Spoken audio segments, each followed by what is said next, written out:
Hey everyone, Randy with Extreme Sandbox. Today we're doing something different. We're doing a 360 video, how to operate the excavator. So we're running a Komatsu PC-210, 3 points contact. I'm gonna come in here,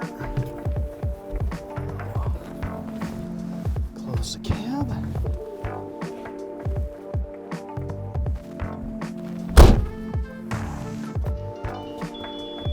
Start this up. Now again, we're shooting this video in 360, so I want to really see you from the operator's perspective. Probably best not to stare at my face, even though it is a beautiful face. So you can move your camera around to see exactly what I'm seeing. Put seatbelt on here first. Temp. Now we've already done the pre-op inspection, so we've been around the machine. We've already checked our site, everything like that. I'm going to go, this is going to be a very entry level. Again, we're going to go back to just 101 training. So if you're a more advanced operator, this is probably not the best video for you, but we wanted to just test our very basic controls. So most all excavators have the exact, there's configuration based on the brand. It's either ISO or SAE. We run ISO. You also hear those called CAT controls, where boom and bucket is your right joystick, and stick and swing is your left. Okay, so again, we're going over ISO. If you're a brand new operator, I'd recommend learning ISO. It's probably the most standardized used. SAE is a little bit, some people call it a backhoe pattern or a farmer pattern. A lot of the farmers use them on backhoes. But again, I would recommend ISO if you're brand new. So again, we're in our Komatsu excavator. First things first, safety lock lever, always on the left side. There is a lever that's going to disengage the machine. That way nothing's working at all. So you just pull back a little red knob here. Different levers based on machine, but almost all of them have something on the left side that blocks the door so you can see it. So this one, pull back, and our Komatsu one, red bar pops up. This is a great visual indicator for anyone on the job site. If you look over through the glass, you're going to see that red bar is up. Obviously never should be approaching a machine that is live. Okay, so there, I've got my throttle over here on the right. I'm going to turn that throttle all the way up. Okay, now these have an auto idle, so generally even when you turn those up, the machine's not going to actually throttle up at all until you actually give it an input. So we're going to start with just our right joystick. Our right is our boom and bucket. If I pull back on this right joystick, it's going to raise the boom up.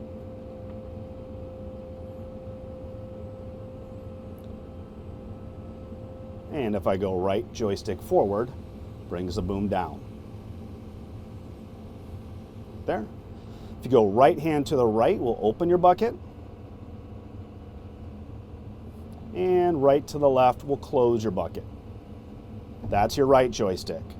Left joystick is your stick and swing. Again, left hand forward, extends the stick out.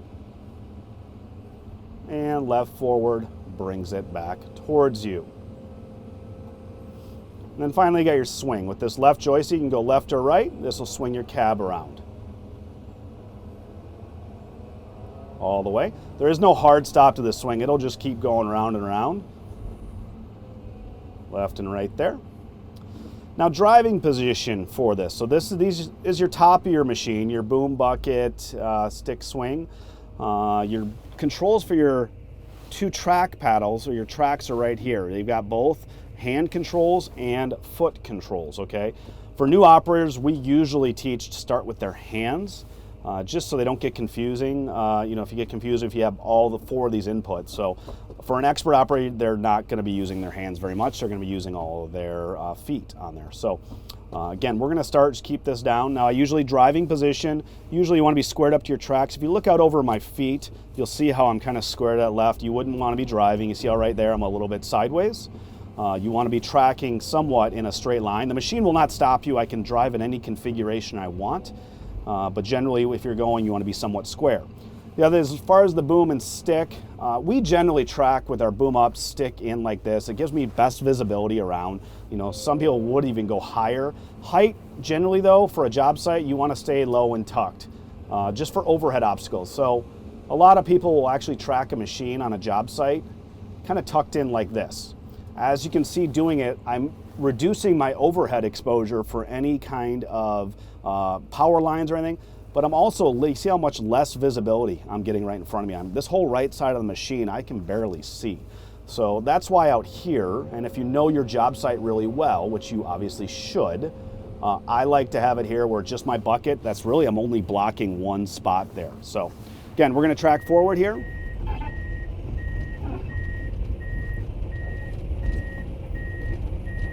Again, I am actually sitting back a little bit further here, so normally you wouldn't be straining, reaching forward, this far forward. For training purpose for the camera, I kind of backed up my seat.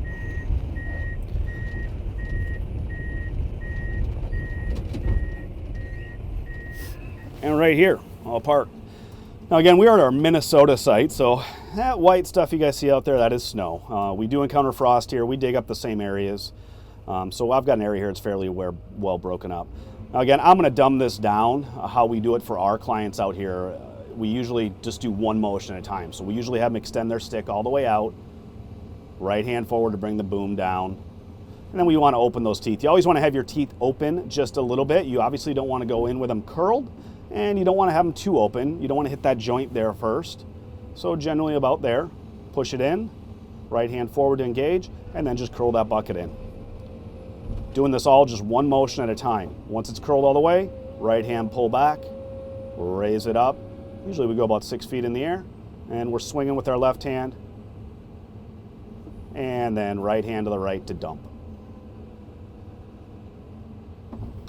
That's our first one, bring it back. Now, generally, we dig as far away from the machine. I think it's more of a safety thing for new operators. Usually you're probably gonna be digging a little bit closer. So if we bring that stick in, still wanna make sure you adjust your teeth, because you'll notice that will not move automatically. So I brought the stick in now, it's 90 degrees. Right hand forward again, engage, and then right hand left. Curl that up, and right hand back, pull this up. You'll notice this is a lot closer to me. That's our stick. So again, we swing it out. Sometimes we'll try and swing and extend at the same time. Now again, out here, we are dumping as far away from the machine. This is probably more safety related than anything else. You usually want that spill pile to be at least 2 feet away from your hole. That way it doesn't run any risk of collapsing in any kind of trench. But now that's all the motions there. Now I'm kind of doing multiple at the same time. So an expert would actually be going right hand forward. You're kind of scraping. If you notice my left hand, I'm pulling that stick in. I'm curling with my bucket and raising the boom all at the same time. And then I'm just trying to keep my bucket relatively flat. I can extend it back out. And right there. Now, as you can see, I can bring this closer. Heads up, the video is done. Generally, buckets will not be touching the cab. Most of these are designed, depending on what attachment you have, won't touch. With that said, it can absolutely hit your tracks. So that's probably why we teach more distance further away. So I'm going to extend this out to backfill, where it's going to take some scoops, and bring it over. Dump it back in. Again, I'm really doing an abbreviated session here for you guys.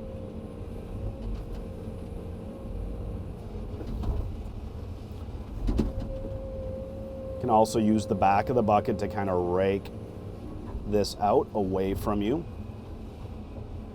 Okay, that's digging. I'm going to track this machine back, and I'm spinning, looking where I'm going. Generally, whenever you're traveling, you want to try and have your cab the direction you're driving, just so you can see the different obstacles you're maybe going in front of there.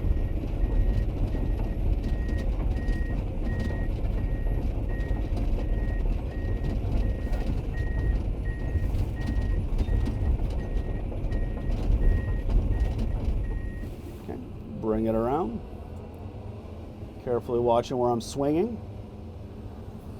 And we generally park with our buckets flat on the ground. Again, depending on the job site you're at, sometimes they might want you curled in or have it extended out. If you've got someone coming in and grease those things after hours, they obviously would rather not have to start the machine. So, but we're flat like this.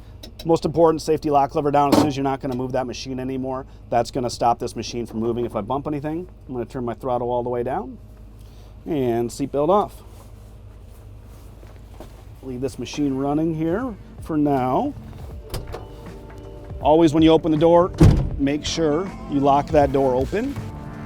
And then 3 points of contact when you're coming out of a machine. So you're always holding on, 2 feet, one hand all the way down.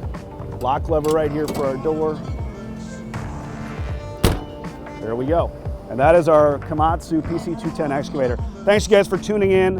Hopefully you like this 360 video. Let us know if you want us to do more of these.